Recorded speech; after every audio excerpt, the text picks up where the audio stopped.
గుంటూరు జిల్లా పరిధిలో జనసేన కోసం కష్టపడి పనిచేసిన వీర మహిళలకు జనసేన గుంటూరు జిల్లా కార్యదర్శి రావిరమ్మ సన్మానం చేశారు. గుంటూరు జిల్లా నవ్వులూరులో తన నివాసంలో వీర మహిళలకు సన్మానం నిర్వహించారు. రావిరమ్మ మాట్లాడుతూ గత 10 ఏళ్లుగా పవన్ కళ్యాణ్ అనే నేను అనే మాట కోసం ఎదురు చూశామని అది నెరవేరిందని తెలిపారు. మరింత కృషి చేసి తమ అధినేత పవన్ కళ్యాణ్ ను ఉన్నత స్థానంలో చూస్తామని ఆమె తెలిపారు.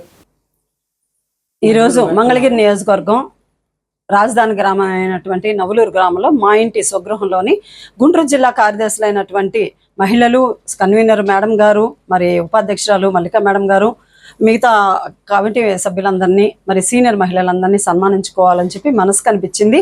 అయితే నేను ఒకటే ఎదురు చూస్తున్నాను. ఇన్నాళ్ళు 14 ఏళ్ళు బట్టి కష్టపడ్డారు మహిళలందరూ కూడాను. పవన్ కళ్యాణ్ గారు ఒక సభలో చెప్పారు, 2009 నుంచి చేసిన వాళ్ళందరికీ న్యాయం చేస్తానని చెప్పి, వీళ్ళందరికీ న్యాయం చేయాలని చెప్పి పవన్ కళ్యాణ్ దృష్టికి తీసుకురావాలని చెప్పి కోరుకుంటున్నాను. మహిళలు ఎంత ఎన్ని కష్టాలు ఉన్నా సరే పవన్ కళ్యాణ్ అనగానే పరుగులు పెట్టేస్తున్నారు, ఇల్లు అంతా వదిలేసి.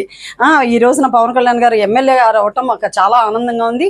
వారు ఉన్నత పదవుల్లో ఇంకా సీఎం స్థాయికి ఎదగాలని చెప్పి మేమందరం కోరుకున్నాం. నాకు ఈ అవకాశం ఇచ్చినట్టు మా మహిళలకి కృతజ్ఞతలు తెలుసుకున్నాను. జై జనసేన, జై పవన్ కళ్యాణ్. అందరికీ నమస్కారం అండి. మేము ప్రజారాజ్యం పార్టీ నుంచి కూడా ప్రజారాజ్యంలో వర్క్ చేశాము. రాజరాల నాగలక్ష్మి గారు, గుమ్మడి కోటేశ్వరమ్మ గారు, అలాగే మేకల సామ్రాజ్యం గారు, రమాదేవి గారు, రావిరమ్మ గారు, పాకనాటి రమాదేవి గారు.